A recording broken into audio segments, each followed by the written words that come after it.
শীত কি তবে বিদায় নিল, নাকি সরস্বতী পুজোর ভোরে লুকিয়ে আছে নতুন কোনো চমক?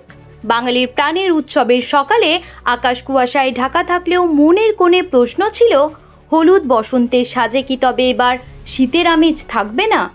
আলিপুর আবহাওয়া দপ্তর কিন্তু শোনালো এক স্বস্তির খবর।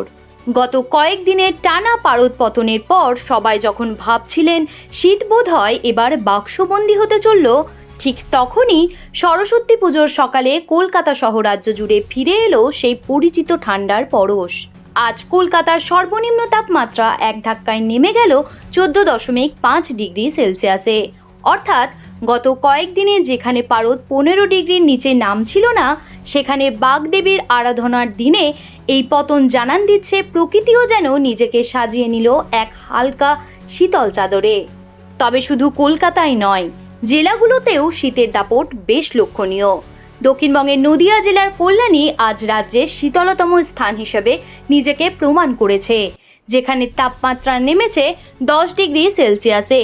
এছাড়া বাঁকুড়া, পুরুলিয়া এবং পানাগড়েও পারদ ঘোরাফেরা করছে 11 থেকে 12 ডিগ্রির আশেপাশে।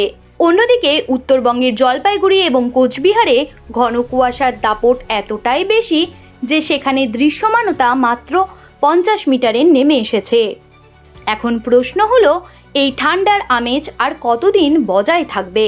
আবহাওয়া দপ্তর জানাচ্ছে, আগামী 7 দিন উত্তরবঙ্গ বা দক্ষিণবঙ্গের তাপমাত্রায় খুব একটা বড়সড় হেরফের হওয়ার সম্ভাবনা নেই।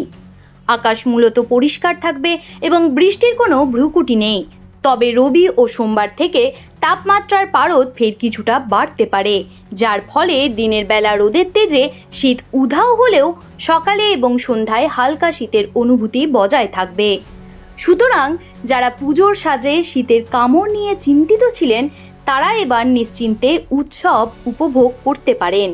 জাঁকিয়ে হাড় কাঁপানো শীত না থাকলেও মনোরম এক শীতল আবহাওয়া সঙ্গী হবে আপনাদের সারাটা দিন।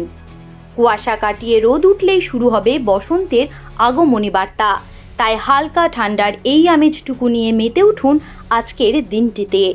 আবহাওয়ার পরবর্তী নতুন আপডেট পেতে চোখ রাখুন আমাদের চ্যানেল হেডলাইন্স কলকাতায়। জ্যোতি সরকারের রিপোর্ট, হেডলাইন্স কলকাতা। আনন্দ আর ভালোবাসার দীপ্তিতে গড়া সমুজ্জ্বল পরমা, ঠিক তোমারই মতো।